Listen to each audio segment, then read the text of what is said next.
actually known each other a Yeah, long time. we worked cases together. Britt was on the SWAT team and did a great job. And you know, I was working cases and said, hey, Brent, we got a problem here. We need some help. They showed up. He did a great job. We had one case in particular. It was an insane house, and Brent was like a wrecking ball. Anyway, yeah, I still feel some of those. Yeah, he's still injured in that. You know, it's better than easy. Oh, yeah. Serving on county commission, the big issue that keeps coming up every month, we get a report on how many people are in the jails, whatnot. And we've got our pods out there. What's your feeling on, it's time to build another pod to house more prisoners, or just what we got? How close are we that we have to have one right now? So, yeah, I mean, so we are overcrowded. I think, max is, 800, so they say, but 1,200. So I know we got, 1,049 right at this moment, which is too many. There are, 3 and 4 in some cells. So do we need more? Yes. What we need is not as many people in jail. How do we do that though? So, thank you. But, that's not on us. We charge them and the judges in the legal system and they do what they do. And it's tough. So we work together, but we don't need to have inmates in jail just so they can finish their subscription of, Suboxone. So we need to look at some of those things. You know, if we've got violent offenders in our county, we're gonna have to find space for them, okay? No one wants these people out, okay? So, we're not legislators, we're law enforcement officers. It's up to county commission, it's up to the mayor, and God bless you, okay? You know, it's up to our legislators, to initiate, the funding for this.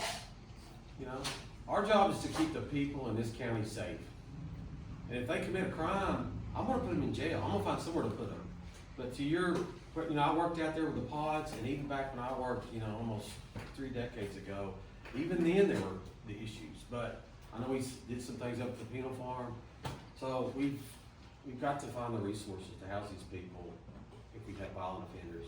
Like I said, it's a misdemeanor, shoplifting charges, some of the lower, maybe we can do something with monitors, ankle monitors or something like that, instead of having incarceration. Well, it's a safety issue. I mean, the overcrowding in jail is safety. There's too many people in one pod, it's just too much for, one single pod officer to handle. What a lot of people don't understand is when Tim Hutchinson built that, he planned ahead. Sort of like what Larson was saying. It's like a puzzle. Yeah, and that in years future that we can do that and save our costs quite a bit. Well, just to speak to that for a second, it cost $42 million to build the detention facility. It opened in 1994. To build building one, just one building, is $40 million. Now, 5 years ago when we opened, 6 years when we opened it, the original facility was $48 million. The one building cost 40. So when you start talking about expanding it, plus the maintenance and upkeep. Yeah, and the correctional staff, I was there, they're not, we talk about people, out in the streets, but the correctional staff, the pressures, the daily pressure, the grind of that job, it's incredible. And they need to be applauded for the dangers and stresses that they face daily. I have actually a question for each of you, but I'll start with Mike. How do you think your experience working with numerous federal departments, each with their own objectives, gives you the experience to lead effectively? Well, in terms of their own objective, the federal agencies, our objective is to keep the people in our community and our region safe. It's a learning experience. You see how other agencies do things, their insight, their investigative techniques, and I've worked all over the country. I've been to Arizona, I've seized property in Hawaii, in California, okay? I've worked with people all over and anything that you can gain from someone else's perspective, I think it's nothing but a plus, okay? And for Brent, do you believe the Knox County Sheriff's Office should actively participate in ICE detainer requests, or should that authority remain federal? Yeah, so I'm a big believer in the task force model. That's our next step. We're at 287G now already in the jail. We're in jail model only. That means when you have a detainee that you bring to the jail and has charges on them, that's when you can run them for their immigration status.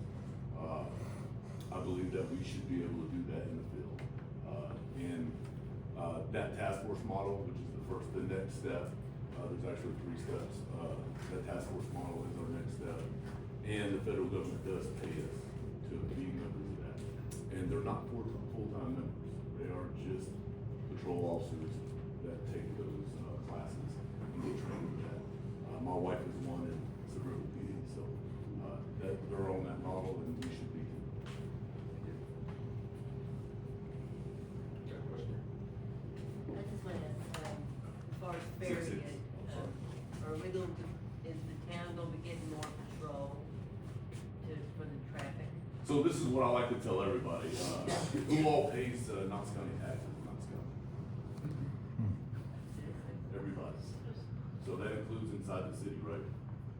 We have a homeless problem underneath the bridge, shouldn't have a homeless problem underneath the bridge, alright? I've got to take care of some of that stuff that they're not taking care of. And if Barry gets on that list, we will take care of it. Is that for me or not? Both of you. My fault. I'm sorry, who's on first, what we talking? What about patrols in Farragut at, right now, I don't know if there are any. You know, like I said, the break-ins that I alluded to earlier, you know, when do those events happen? They happen between 1:30 and 3 o'clock in the morning. They come through, they're pulling on the door handles, you know, see if they're, you know, a gun. Yeah, we're gonna have a presence. We're not gonna have 2 or 3 officers stacked up behind Wendy's or McDonald's. They're gonna be out, they're gonna be out. They're gonna be proactive. And I want officers that are aggressive, okay? They have common sense, and most importantly, they're smart, all right? So yeah, we're gonna be out there, okay? Any other questions?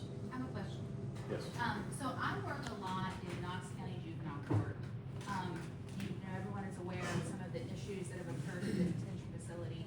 And this question's for both candidates.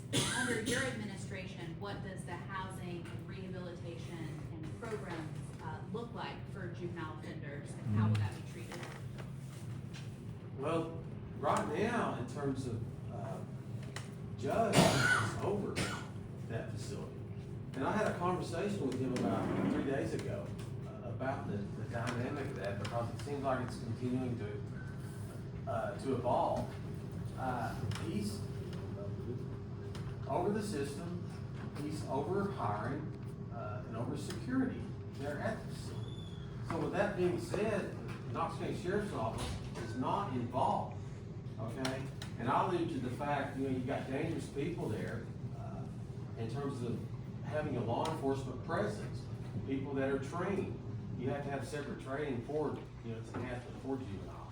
But I was open to providing security for that, you know, that location. But it's worked its way, you know, through the political, hills and valleys, and the judge is there, and I like the judge, and he's a solid, you know, solid man, and he's got a firm grasp of the situation, so that's where it sits right now. Yeah, I'm kind of in the same boat. Judge Irwin, a good friend of mine, and we've talked about the same situation. And the problem is the lack of care and maintenance of that facility. It's a 120-bed facility, which is way too big. The maximum amount of juveniles we've ever had in that facility is about 40, and on average, there's like 13 to 14 in there every day. So there's a cheaper way to do it. Make it make sense, and I'm all on board. That makes sense. And a lot of these kids, God bless them, they're also kids, but they can be incredibly dangerous, okay? And you've got to have personnel that are in there to train to know how to handle these kids. Yes. If you could, you know, fast forward 4 years from now, imagine you're at the end of your first term, and looking back in the rearview mirror, what would success look like to each of you? Well, first of all, the lowest crime rates in Tennessee and amongst the United States, obviously. That's what every sheriff wants, I think, especially in violent crime. But the relationship between our officers and our community being of the utmost importance, not only to the sheriff's office, but to the community. You know, we're lucky in Knox County that our citizens like the police, and we're well respected, and they don't hate us here, and it's a pleasure to do this job in this county. Not many other places, and I have friends all across the world. When I attended the FBI National Academy, I hear horror stories about people in Minnesota and places that don't get the same treatment as we do. So, you know, I enjoy our relationship with the citizens of Knox County and my community personally, and that's what the future brings for me. After that period of time, I would like, if someone interviews or talks to a citizen, their response is, you know, the Knox County Sheriff's Office, they listen, okay? And they respond, and they do what they say they're going to do. It's kind of, you know, common sense. And we feel safe and secure in this county because of our sheriff. And that's really the crux of everything, the safety and security. You know, it's not always about putting handcuffs on somebody. It's about serving the public and listening to their needs, okay? Whether it's civic end, the business end, and just, you know, the people in general. Listening and responding to the people's needs, okay? That's, and the sheriff cares, and he lays it on the line for the people of this county. That's what I would like to say. So going back to the jails and being overcrowded, there is a little bit of a mental health issue that comes into play with some of those individuals who are there. What is your plan for helping aid that process and sorting that to lessen our crowding problem? Right. Go ahead, yeah.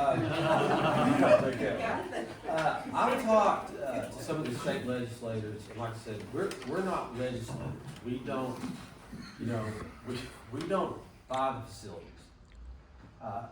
But the rub is you have people with mental issues that have committed heinous crimes or property theft.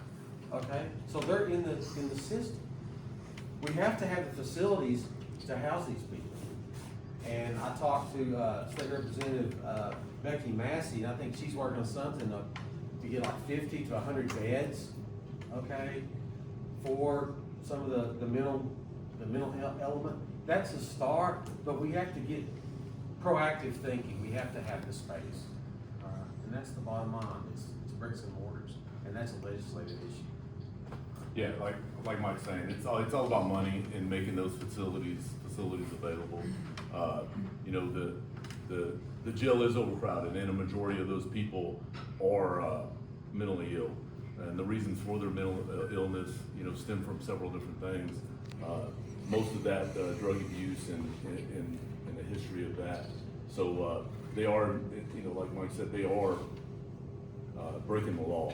So once we deal with that, we need to get them to the facilities that are available to them, and pushing them out of our facilities into those mental health facilities. We are, you know, when we do transports, we're required by law to take them to those other facilities, which are located in Nashville and in Chattanooga. So those are the only ones available to us.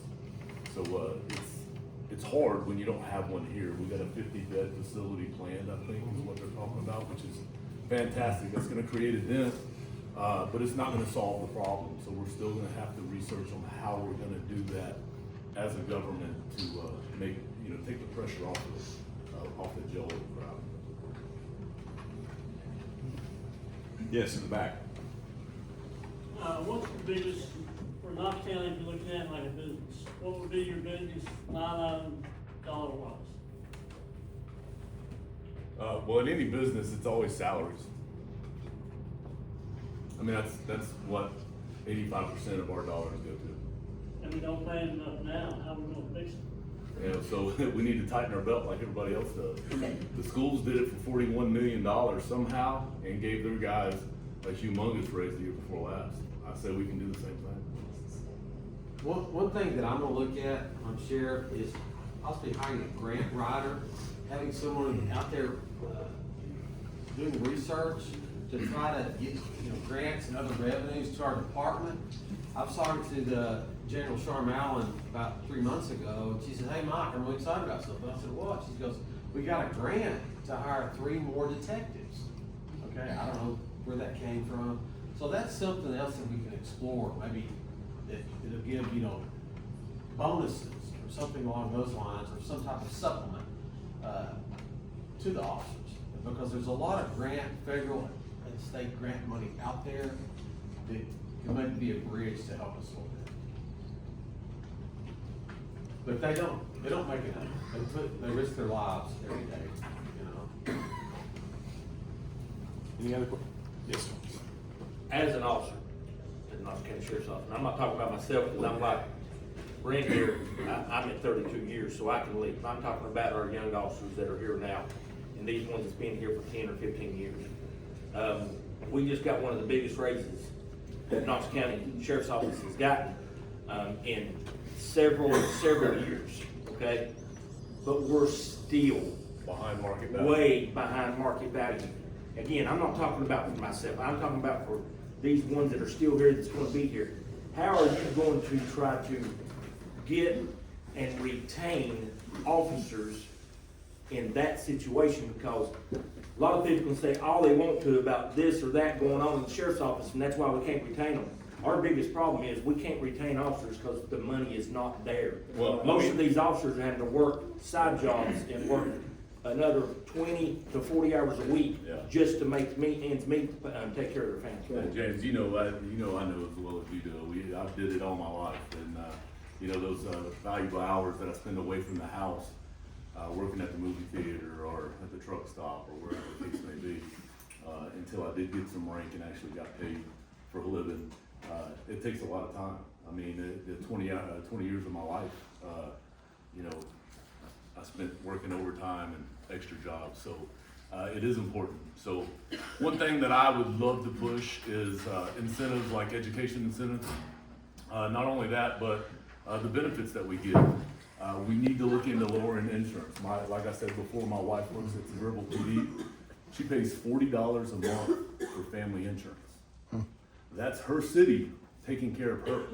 So myself, her, and my 2 children, $40 a month. Now, you guys that work at the county, how much do you pay for family insurance? $122 a paycheck. A paycheck, and that's without dental and vision. So I got a $500 raise when she went to work in Sevier County, or Sevierville Police Department. Why aren't we doing the same thing for our officers? So all that thing, TCRS, we're gonna look into it. It's a, Tennessee Consolidated, it's a state pension plan. No reason we shouldn't be looking into that. Those are just a few things. Sorry, Mike. No, you're fine. I talked to Chris Caldwell on it. He was looking at the other policy, where there is a pension. I think it's around $15,000, which is not, But I talked to him about, trying to get clarification on the pension program and what can assist, cause I was there just like, the new hires, making 18.5, got certified, was working the bus station, Food City, all the other jobs to try to make it. So I had empathy as to those struggles when I was there. So it's just a continual battle, and also you have to have that dialogue with the mayor's office and county commission, Chris Caldwell, to try to push to find the revenue and fight for the officers. Be there for them, support them, and try to increase pay like the sheriff did, like you said, a couple of years back, and got a pretty good job for him. So, So- question over here. Can I ask Oh, one more? I'm sorry, yes, sir. Go Real ahead. quick. So you wouldn't be like what we had for 11 years, we didn't get a raise. Maybe a 3 or 1% for 11 years. Yeah. Instead, we got a day off. Day off don't pay bills. Yeah, no, I won't pay But I'll We be, don't need no more days off. yeah, no, I'm not, You I'm get not, plenty of days off. I'm not professing to get paid. I was just simply telling you that this is a program that he said there was a pension. I don't know all the nuances in terms of if that would be the appropriate step, but he mentioned another program that there was a pension in. Now, if that pension is, that's proactive, and there's other elements that are, you know, regressing, then no, we wouldn't wanna do that. But, you know, you've gotta get the experts in the healthcare field, the pension fields, and sit down with input from the officers as to the program that they want, you know? Listen to the people that are out there trying to make it on these programs as to what they want. There's this gentleman over here, then, yes.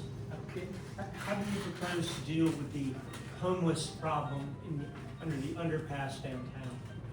For that reason? So, you want me to- so first of all, we need to police that. It's a non-policed area, and that's uncalled for. You can drive by there and watch them doing illegal activity from the street.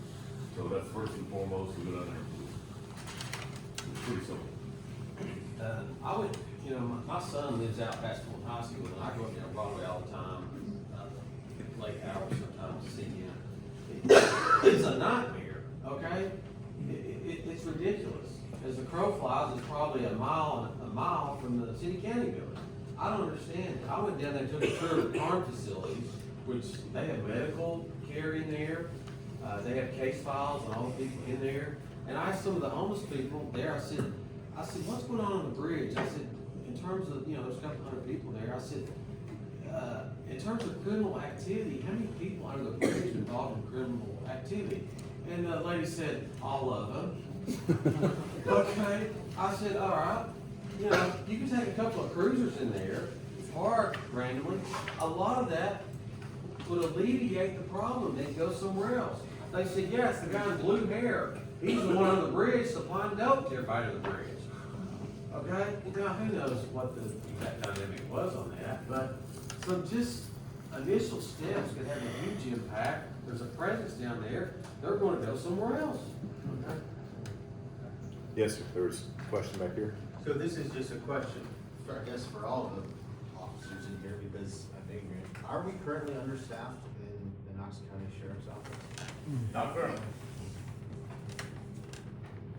Okay. Is there enough police officers? No, but not currently. We have every position is filled, correct? So should we, I'm sorry, so I guess the follow-up question would be, should we be increasing the number of officers that we want, or? Yeah, so, you know, we talked about the raise, you know, part of that raise was we had to give up, 35 positions in the corrections. So, you know, we could use those back, obviously, and I don't know what the schematics of all that was, but, you know, that's 35 people that could, you know, that could help us. That's how we in Knox County Schools actually got our raise, is they cut 30 positions. Technically, they were grant-funded positions, but then Right. those grants went to other things that they Well, used. we just gained 43 positions with the schools, that the state pays for.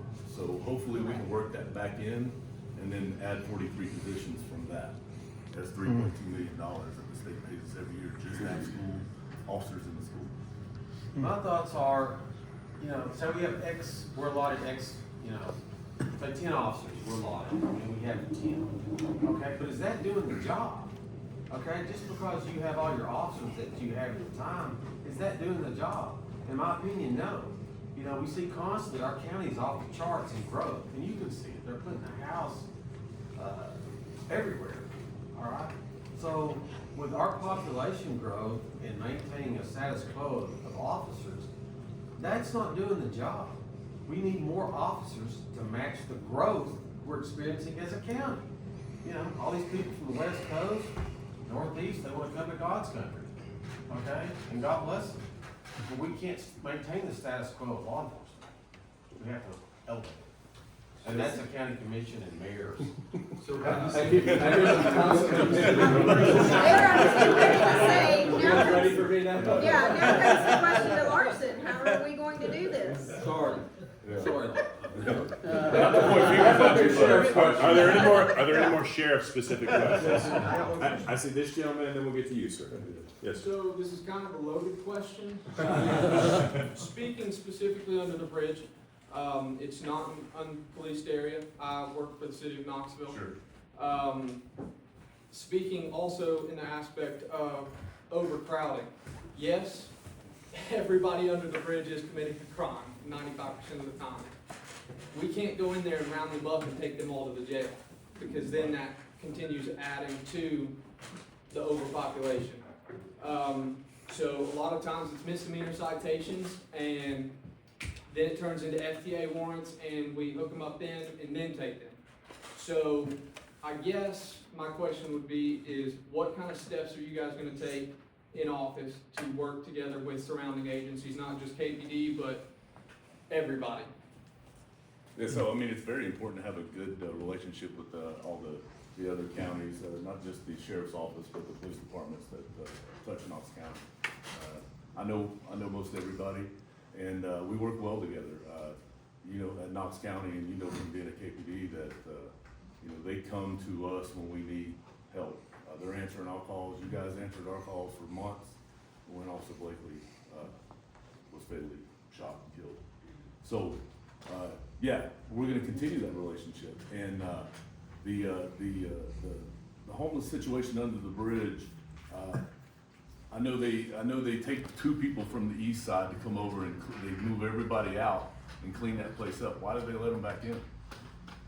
So, as far as I know, like, we've got our central district officers, so we're split between the 3. Sure. We've got 3 beat cars that run through there consistently. Yeah. But a lot of the hands-off stuff, and when they actually clean it out, Right. is just for the city of Knoxville to unfortunately just go in. Well, it's clean a up clean the because mess, it's a and mess. then Yeah, unsanitary. put So, them right back. the end of the day, they're all going to jail sooner or later. Is that what you're saying? Yeah. Basically. So let's get it out of the way. You know, I said earlier, I don't know that everyone under the bridge is committing a crime, but just having a police, presence down there, you know, these traffickers are gonna move. They're gonna leave that area. When I was down there, when I took it to a car, I saw 3 or 4 cars pull in through the wrought iron fence, okay? They do a loop, stop, do a loop, come back out. Well, I know for over a quarter century of dope work, they, you know, did a deal, more than likely. So just having, you know, I know you can't be everywhere all the time, but, you know, I talked to Chief Noel, I wanna foster a working relationship, with, city police department. You know, I love the guys in the city, some of the best officers I've ever met in the city and the county. As a federal agent, I work jointly with Knox County SWAT team, KPD SWAT team, KPD's organized crime unit, some of the best officers anywhere, organized crime. So I want to facilitate that relationship with KPD and support KPD with Knox County. You know, together we can have a greater impact. I don't want friction. I want to work jointly. All right, we're gonna have one more question for the sheriff candidates. This gentleman up here had his hand raised. Well, it's on the homeless, and y'all pretty much touched what I was gonna say. 40-some years ago, I worked on an ambulance, and I ran downtown. That was my thing. It was a major issue then, but it wasn't under the bridge. It was down Gay Street, Market Street. It was everywhere. When they opened it, the reason they did that 30 years ago was to corral them in. Now, instead of, you know, having to go everywhere in the world in front of It every was to give them a business. place to do whatever they wanted to do, Well, so it but wasn't that's- down on Jackson Avenue and Gay Street where everybody, all the Believe the high-end places I people pull live. people out from under, cars, I mean, just, but, yeah, I don't know what you're going to do to, you know, they've been trying for 40 years to solve this. I don't know what the answer is, I'll let them clear out 275, I don't know if you've seen that, they take a bulldozer in there, they're back tomorrow. And so if you got a miracle fix, and I don't know why. Unfortunately, I think the future mayor. All right, get out of here. No, but we're gonna work hard. I mean, at the end of the day, it's keeping our citizens safe. And if that means policing those places on 275 and the places that are moving out into the county, That's what we're gonna do. Merchants Road's you know? back on. Yeah. No, I know. It's bad. Yeah. You know, I think Red Lobster being on Merchants is bad. out back struggling. Right, That's kind of weird. right. Yeah, I think it would help, from when I took a tour there, on Broadway, up Carm, it seems like the various agencies down there are not on the same sheet of music. They aren't on Yeah, the they're same making sheet. money. Yeah, well, That's what they're about. Yeah, that appears to be a one argument. But from talking to people down there on the staff, they're not on the same sheet of music, and I think if maybe we could collectively get the social services under one umbrella and come up with one plan, working together, that would alleviate or help with the problem. That might be a start, these organizations that's raising money, somebody needs to look into them, see where that money's really going. If I had as many farm stores as they have around here, I'd have them a 50-story motel with 1,000 rooms, amazing. I will say, I was impressed with that Carm facility, and I bet by, they do have medical care in there, they feed, they have 3 meals a day, they feed 300 people each meal. They have a ministry service in there, and they have a case file on everyone that stays in there, so it's tighter than I initially thought. And it's not what you're not touching on, it's not just the homeless there, it's there when they OD. Right. You know, when the ambulance, when I come and got you having a heart attack, you know, we start an IV, maybe something, we're gone. We're here 3 minutes, they're sitting on scene now 20, 30 minutes giving Narcan. Well, what we're not touching is the real homeless that need the attention, and that's the single mother that lost her job living in her car with her 2 kids. Amen. And that's the people that we're not affecting with those monies, that homeless money is meant for. Are they still doing the women's shelter there? Yep. They are, unwed mothers, yeah. And from what I understand, that's pretty tight in terms of restrictions. Carm, you go through a metal detector, okay, and have security. There's one, like Salvation Army right beside the bridge, and from what they conveyed to me, I don't know, I didn't go in there, but that's more of an open, come and you go. Unless you're intoxicated or. Yeah, but, yeah, so that's, Well, thank you all. I appreciate it.